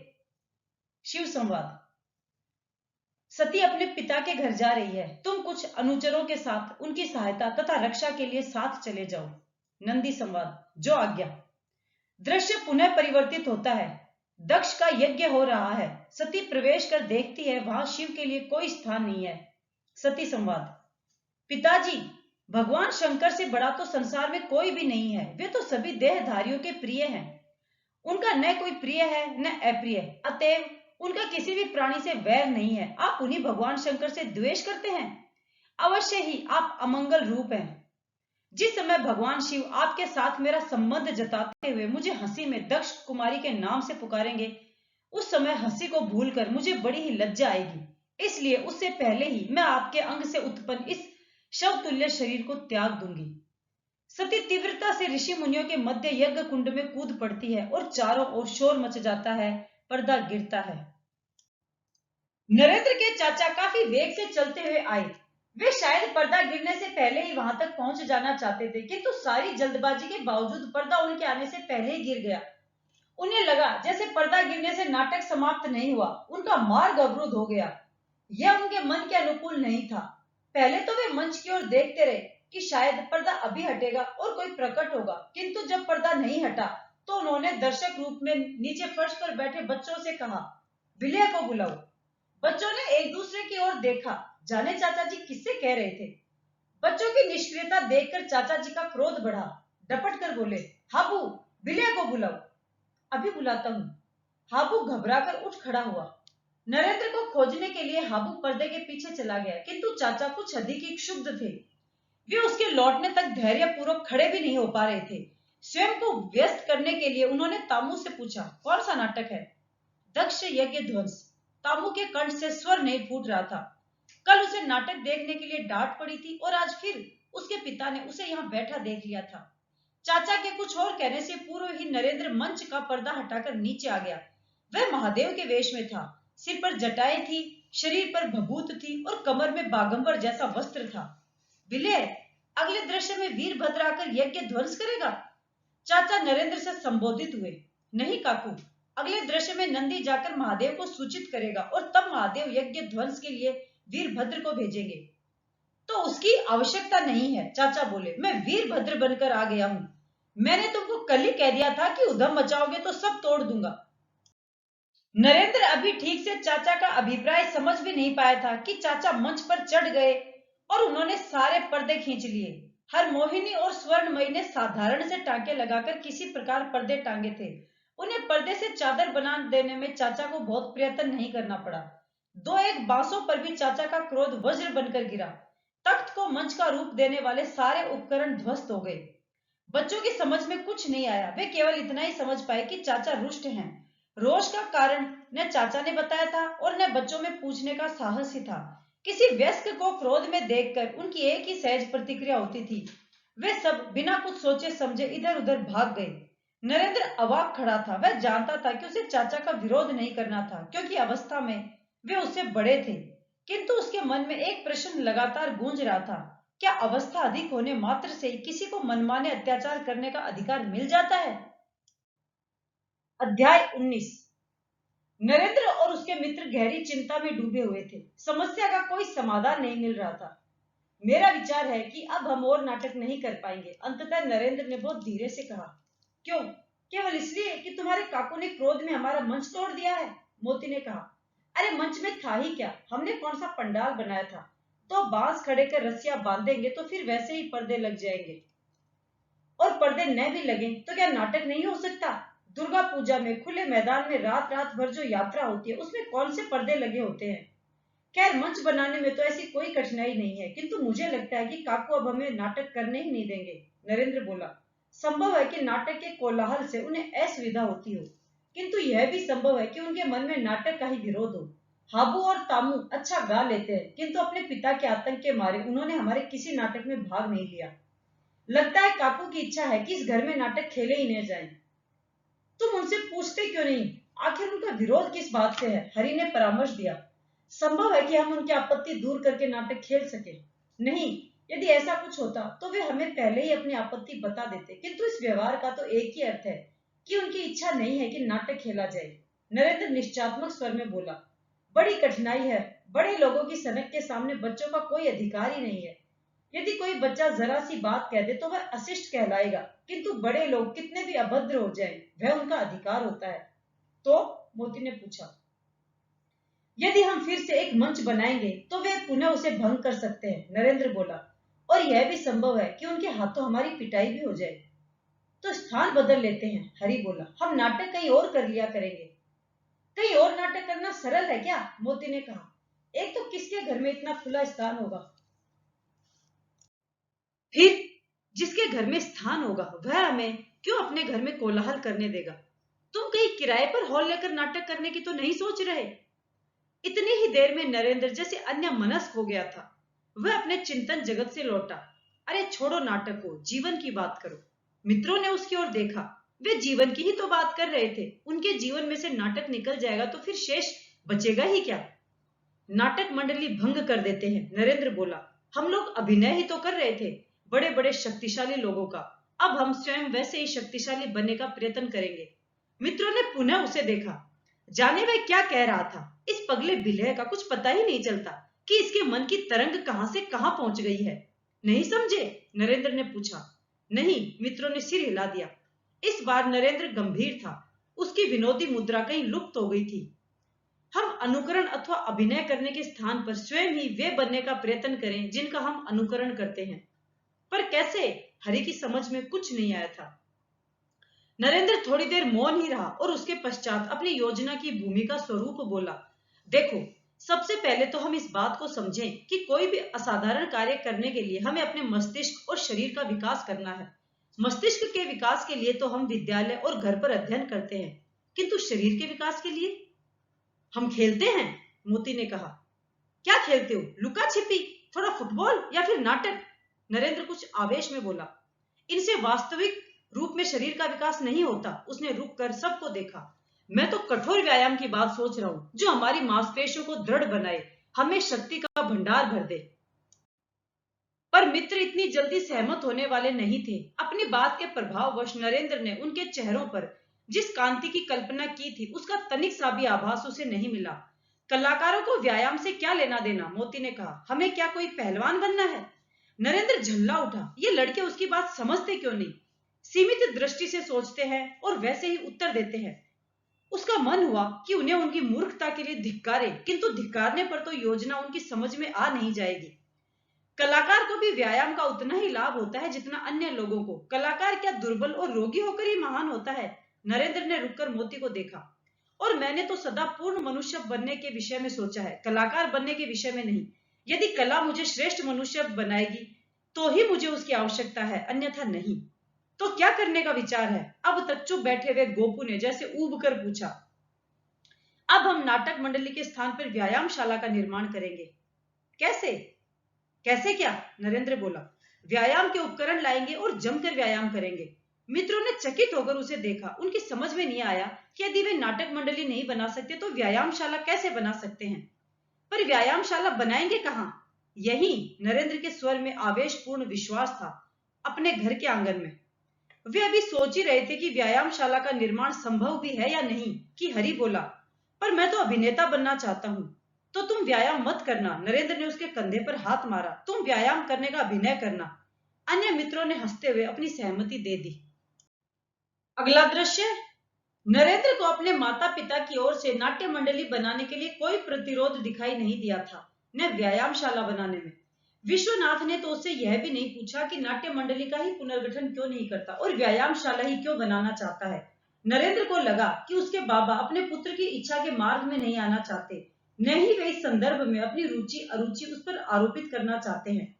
वे तो शायद इतना ही चाहते थे कि पुत्र के जीवन में गतिरोध न आए। गति में शायद उन्हें आपत्ति नहीं थी, दिशा कोई भी हो। विश्वनाथ अपने चचेरे भाइयों का व्यवहार देख रहे थे। वे यह भी देख रहे थे कि उस व्यवहार में बहुत कुछ अनुचित भी था, जो परिवार के अन्य सदस्यों की स्वतंत्रता को अनावश्यक रूप से बाधित कर रहा था। कहीं उनको यह भी लगा था कि नाट्य मंडली जैसे निर्दोष आयोजन को इस प्रकार भंग करवा देने का बच्चों के विकास पर बहुत बुरा प्रभाव पड़ेगा। किंतु संयुक्त परिवार का तंत्र ऐसा नहीं था जिसमें विश्वनाथ इस प्रकार के मामलों में हस्तक्षेप करते। वहां तो आयु में बड़े प्रत्येक व्यक्ति का स्वयं से छोटे प्रत्येक व्यक्ति पर पूर्ण अधिकार था। नरेंद्र उनका ही पुत्र नहीं था, वह दत्त परिवार का एक बालक था। उसे आरंभ से यही सिखाया गया था कि उसे अपने चाचा का पिता के समान ही आदर करना है। ऐसे में यदि वे इस संदर्भ में कुछ कहेंगे या करेंगे तो पारिवारिक कलह में वृद्धि होगी। अच्छा है कि बच्चों ने स्वयं ही एक और मार्ग खोज निकाला है। जलधारा को तो बहना ही है। यदि उसका एक मार्ग अवरुद्ध कर दिया जाएगा तो वह अपने लिए कोई अन्य मार्ग खोज निकालेगी। यदि उन्हें यह लगता कि नरेंद्र तथा अन्य बच्चों की ऊर्जा अपने विकास के लिए और कोई मार्ग खोज नहीं पा रही है और वे लोग कुंठित हो रहे हैं, तो कदाचित वे इस संदर्भ में कुछ करते या कहते। वे प्रसन्न थे कि इस निषेध से नरेंद्र तनिक भी कुंठित नहीं हुआ था। उन्हें अपने पुत्र की जिजीविषा पर गर्व हुआ और क्लेश टल जाने पर प्रसन्नता। जब तक काली काका जीवित थे वे इस परिवार के प्रमुख थे और परिवार प्रमुख होने के नाते वे विश्वनाथ की संपूर्ण आय पर अपना अधिकार मानते थे और उसका मनमाना खर्च करते थे। किंतु अब तो विश्वनाथ स्वयं ही परिवार के मुखिया थे। यह दूसरी बात थी कि काली काका के पुत्र अब भी यही चाहते थे कि पिता की मृत्यु के पश्चात भी परिवार के संचालन का मनमाना अधिकार उनके ही पास रहे। परिवार को चलाना चाहें वे चलाएं, किंतु यदि विश्वनाथ अपने चाचा को पिता का सा आदर देते रहे हैं तो उनके चचेरे भाइयों का भी कर्तव्य था कि वे विश्वनाथ को अपना बड़ा भाई माने, उनका सम्मान करें, उनके अधिकारों को मान्यता दें। कभी कभी तो विश्वनाथ को लगता है कि उनके घर में भी महाभारत की कथा दोहराई जा रही है। काली काका धृतराष्ट्र के ही समान अपने भाई की संपत्ति लेकर बैठ गए थे और अब उनके पुत्र दुर्योधन के ही समान यह चाहते हैं कि विश्वनाथ न उनसे अपनी संपत्ति मांगे और न अपनी आय को ही अपने पास रखे, सब कुछ उन्हें ही सौंप दे, उनका एक छत्र साम्राज्य बना रहे। वह सब तो विश्वनाथ फिर भी सहन कर रहे हैं, किंतु लड़कों के साथ यह अत्याचार, और भविष्य में यदि उन लोगों ने मारपीट भी आरंभ कर दी तो। नरेंद्र अपनी व्यायामशाला के लिए कई उपकरण ले आया था। डंबल, मुगदर, भारोत्तोलन का सामान। विश्वनाथ ने अपनी इच्छा के अनुसार धन का प्रबंध भी कर दिया था और उसके किसी भी कार्य में कोई आपत्ति नहीं की थी। नरेंद्र समझ रहा था कि नाटक मंडली और व्यायामशाला में पर्याप्त अंतर था। परिवार तथा मोहल्ले की जो लड़कियां नाटकों में भाग ले रही थीं, वे व्यायामशाला का लाभ नहीं उठा सकती थी। कुछ लड़के भी ऐसा शारीरिक व्यायाम नहीं करना चाहते थे जिससे शरीर में पसीना आए, मांसपेशियों में पीड़ा हो और व्यक्ति हाँफ कर बेदम हो जाए। किंतु स्वयं नरेंद्र के लिए जैसे एक नया संसार खुल गया था। उसने अपनी पूर्ण तन्मयता तथा एकाग्रता के साथ स्वयं को व्यायाम में लगा दिया था। वह उठक बैठक तथा दंड जैसे व्यायाम तो करता ही था, जिनके लिए किसी उपकरण की आवश्यकता नहीं थी। साथ ही डंबल भी घुमाता था और मुगदर से भी व्यायाम करता था। दर्पण के सम्मुख खड़े होकर अपनी मांसपेशियों और भुजाओं की मछलियों पर दृष्टिपात करता था। पिछले 2-1 दिनों से उसने भारोत्तोलन भी आरंभ कर दिया था। भारोत्तोलन के लिए रखे गए लोह दंड के पास पहुंचकर नरेंद्र ने पूछा, बोलो, कौन मेरे साथ भार उठाता है? इसमें चुनौती की क्या बात है, भार तो सभी उठाएंगे। गोपू ने एक प्रकार से प्रतिवाद किया। अभ्यास ही तो करना है। जितना मैं आज उठाता हूं, कल उससे अधिक उठाने का प्रयत्न करूंगा। नरेंद्र का चचेरा भाई विपिन उस चुनौती को इस प्रकार टाल नहीं सका। उसे लगा जैसे नरेंद्र अपनी श्रेष्ठता जताने का प्रयत्न कर रहा है। वह बोला तो उसके स्वर में आत्मविश्वास कम, ईर्ष्या का भाव ही अधिक था। मैं तो नरेंद्र से एक आध सेर अधिक ही उठाऊंगा। नरेंद्र समझ गया कि उसकी बात से विपिन चिढ़ गया है। यद्यपि उसका अभिप्राय भय नहीं था, बात बढ़ जाए उससे पहले ही उसे संभाल लेना चाहिए। वह बोला, यह ठीक है, पर यह चुनौती अथवा अहंकार की बात नहीं है, यह तो स्पर्धा के लिए है और स्पर्धा अपनी क्षमता बढ़ाने का अच्छा माध्यम है। हाँ, नरेंद्र ठीक कह रहा है, हरि ने समर्थन किया। अन्यथा मिलकर व्यायाम करने का लाभ ही क्या है? बोलो बिलेर, कितना उठाते हो? देखूं कितना उठा सकता हूं। नरेंद्र ने जानबूझकर उन्हें संशय में छोड़ दिया। ऐसा न हो कि उसके बताए हुए भार को उसकी गर्वोक्ति मान विपिन और चिढ़ जाए। नरेंद्र ने दंड के दोनों ओर भार टांगकर उसे सुविधा से उठा लिया। भार को भूमि पर रखकर उसमें और भार टांगकर उसे भी उठा लिया। तीसरी बार भार बढ़ाकर उठाने के पश्चात उसने दंड को भूमि पर रख दिया। बस आज इतना ही, एक दिन में बहुत बढ़ाना भी नहीं चाहिए। विपिन अब भी खींचा खड़ा था। उसने आंखों में चुनौती भरकर नरेंद्र की ओर देखा। मैं उठाऊं? उठाओ दादा, नरेंद्र ने सहज भाव से कहा। किंतु विपिन सहज नहीं था। उसे तो नरेंद्र को नीचा दिखाना ही था। अपनी क्षमता को पहचानना और बढ़ाना उसका लक्ष्य नहीं था। वह तो किसी भी प्रकार नरेंद्र को हीन सिद्ध करना चाहता था। बोला, इसका भार थोड़ा बढ़ा दो। मैं नरेंद्र से बड़ा हूं, इसलिए उससे कुछ अधिक ही उठाऊंगा, चाहे वह छटांक भर ही अधिक क्यों न हो। विपिन की मनस्थिति से नरेंद्र आशंकित हो उठा। दादा, पहले इतना तो उठाकर देखो, यह उठा लोगे तो और बढ़ा लेना। नहीं, विपिन बोला, पहले बढ़ाओ। हरि नरेंद्र का आशय समझ रहा था, किंतु उसके मन में एक क्रूर परिहास भी सजीव हो उठा था। यह विपिन कुछ ज्यादा ही ऐंठने लगा था। अपने पिता की ठसक है इसमें भी। जाने पिता पुत्र अपने आप को क्या समझते हैं। पिता ने अपने इसी अहंकार में नाट्य मंडली ध्वस्त कर दी थी। अब पुत्र नरेंद्र के सम्मान को नष्ट करना चाहता है। अच्छा है कि इस मूर्ख का दम्भ टूटे और वह नरेंद्र से इस प्रकार की प्रतियोगिता कभी न कर पाए। प्रकट रूप में हरि विपिन का समर्थन करता हुआ सा बोला, लो, अच्छा लो, दादा कह रहे हैं तो बढ़ा ही देते हैं। दादा को नरेंद्र से कुछ तो बढ़कर होना ही चाहिए। उसने दंड के दोनों ओर एक एक सेर का भार बढ़ा दिया और बोला, उठाओ। विपिन ने दंड पकड़कर बिना अच्छी प्रकार तोले हुए एक ही झटके में उसे उठाने का प्रयत्न किया, ताकि सिद्ध हो सके कि इतना भार तो वह खेल खेल में सहज ही उठा सकता है। किंतु दंड उठा ही नहीं। विपिन की खींच रोष में बदल गई और उसने कुछ और अधिक वेग से दंड उठाने का प्रयत्न किया। दंड तो कुछ दूर तक उठ आया, किंतु उसको संभालने के प्रयत्न में विपिन स्वयं ही लड़खड़ाकर गिर पड़ा। दादा, भार कम कर लो। नरेंद्र सहायता के लिए निकट आया। विपिन के चेहरे पर पीड़ा के भाव उभरे। उसने अपने दाएं हाथ से बायां कंधा थाम रखा था और अपनी पीड़ा सहने का प्रयत्न कर रहा था। कहीं चोट तो नहीं आ गई? नरेंद्र ने चिंतित स्वर में पूछा। नहीं, चोट तो नहीं लगी, पर लगता है कि झटका आ गया है। विपिन ने रुककर उसे देखा। अच्छा, मैं चलता हूं, मैं आज और व्यायाम नहीं करूंगा। नरेंद्र तथा उसके साथियों ने भी उसके पश्चात अधिक देर तक व्यायाम नहीं किया। नरेंद्र के मन में कहीं यह आशा थी कि शायद विपिन लौट कर आए, किंतु वह फिर नहीं लौटा। रात को ही नरेंद्र को मालूम हो गया था कि विपिन को साधारण चोट नहीं आई थी। उसे डॉक्टर के पास ले जाना पड़ा था और शायद उसकी हड्डी भी टूट गई थी।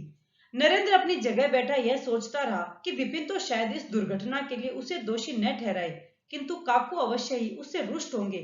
कई बार उसके मन में आया कि वह विपिन को देख आए, किंतु फिर वहां काकू का साक्षात्कार होने की स्थिति को बचाने के लिए उसने जाना उचित नहीं समझा। वह अवसर देखकर इधर उधर कहीं विपिन से मिल लेगा। प्रातः बहुत जल्दी ही काकू उसके बाबा से मिलने आए। नरेंद्र उन्हें देखते ही आशंकित हो उठा। क्या वे कल की घटना के विषय में ही बाबा से बात करने के लिए आए हैं? वह उनके पास नहीं फटका। उनके निकट जाकर क्यों उन्हें भड़कने का अवसर दिया जाए? किंतु काकू को विदा कर बाबा ने उसे बुला लिया। नरेंद्र समझ गया कि वस्तुतः कल की ही घटना के विषय में उसको बुलाहट हुई है, पर बाबा उसे न तो क्रोध में दिखाई दिए, न ही उन्होंने उसे डांटा। उन्होंने शांत मन से केवल इतना ही पूछा कि कल क्या हुआ था। नरेंद्र ने सारी घटना विस्तार से सुना दी। सच बोल रहे हो? बाबा ने पूछा। नरेंद्र का मन क्षुब्ध हो उठा। मिथ्या भाषण का कोई कारण है बाबा? विश्वनाथ उसकी मनस्थिति समझ गए। बोले, नहीं, मैं तुम पर कोई आरोप नहीं लगा रहा। मैं तो केवल जानना चाह रहा था कि क्या सचमुच तुम उसके बाद की घटना के विषय में नहीं जानते? उसके बाद की घटना? नरेंद्र बोला। उसके पश्चात रात हो गई थी और सब लोग सो गए थे। विश्वनाथ मुस्कुराए। विपिन की हड्डी टूट गई है। तुम्हारे काका का विचार है कि यह सब तुम्हारे ही कारण हुआ है। तुम सदा ही कोई न कोई उत्पात करते रहते हो। यदि तुम यह सब बंद नहीं करोगे तो इस घर के सारे लड़कों की हड्डियां टूट जाएंगी। उनका विचार है कि तुम स्वेच्छा से यह सब बंद कर दो। यदि तुमने यह उद्यम बंद नहीं किया तो वे तुम्हें यह सब करने नहीं देंगे। नरेंद्र ने आहत दृष्टि से अपने पिता को देखा। क्या वे हमारी सारी गतिविधियां बंद कर देना चाहते हैं? वे इसे तुम्हारी उद्यम लीला कहते हैं। विश्वनाथ हंसे। उन्होंने जैसे तुम्हारी नाट्य मंडली का मंच तोड़ा था, वैसे ही वे तुम्हारी व्यायामशाला भी भंग कर देंगे। किंतु यह उचित नहीं है बाबा, नरेंद्र बोला। मैंने आपको सत्य बता दिया है कि हम सबके रोकने के बावजूद विपिन दादा ने हठपूर्वक इतना अधिक भार उठाया था। अब कल यदि विपिन दादा 2 तल्ले से कूद पड़ेंगे तो काकू क्या यह भवन तुड़वा देंगे? मैं यह सब जानता हूं नरेंद्र, विश्वनाथ बोले, किंतु इस समय वे आवेश में हैं। उन्हें समझाया नहीं जा सकता। उन्हें समझाने से वे और भी हट पकड़ लेंगे। किंतु अनुचित को तो रोका ही जाना चाहिए बाबा। विश्वनाथ पुनः मुस्कुराए। अनुचित को रोकने का मेरे पास एक ही साधन है, वाणी और तर्क।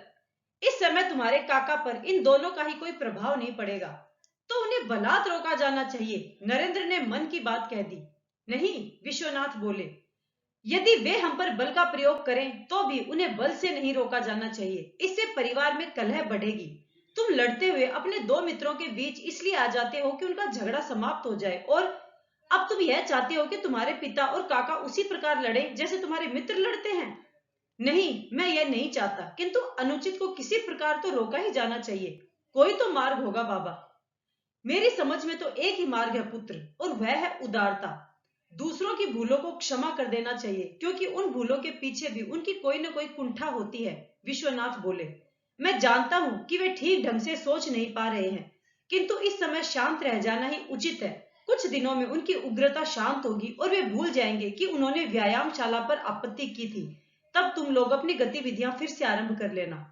नरेंद्र समझ रहा था कि बाबा ठीक ही कह रहे हैं। वे अनुभवी थे, बड़े थे, उदार थे और बुद्धिमान थे, किंतु वह किसी भी प्रकार यह समझ नहीं पा रहा था कि उसे अपनी गतिविधियां बंद करने के लिए क्यों कहा जा रहा है।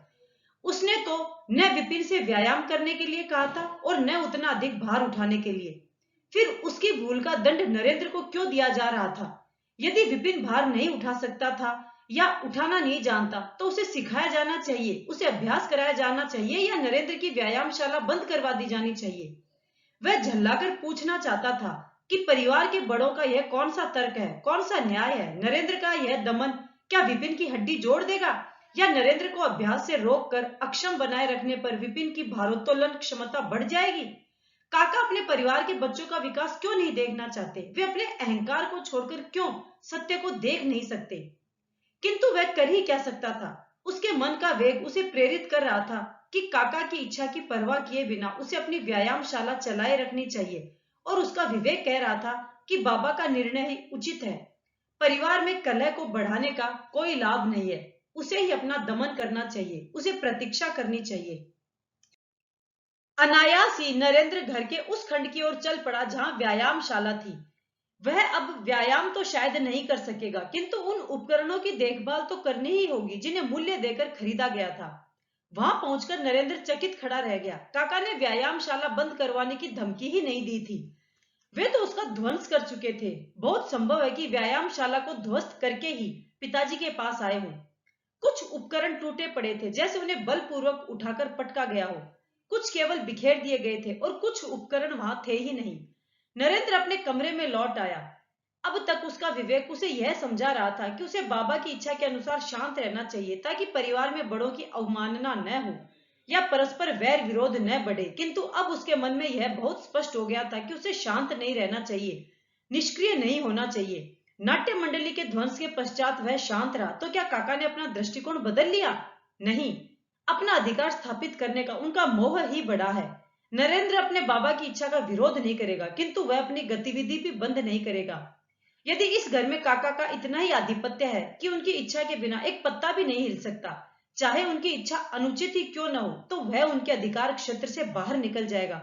वह अपनी गतिविधि को ऐसे स्थान पर ले जाएगा जहां अपना अधिकार जताने में काका का अहंकार भी संकोच कर जाए। आज का वीडियो पूरा हुआ। श्रोताओं से प्रार्थना है कि यदि आपने वीडियो पूरा सुना है और आप स्वामी जी के जीवन से प्रभावित हुए हैं, तो कृपया इस वीडियो को अपने उन मित्रों व रिश्तेदारों को अवश्य शेयर करें जो किताबों में या स्वामी विवेकानंद के जीवन में रुचि रखते हो। तो मिलते हैं इसके अगले भाग के वीडियो में। तब तक के लिए स्वामी जी के चरणों में प्रणाम करते हुए जय हिंद।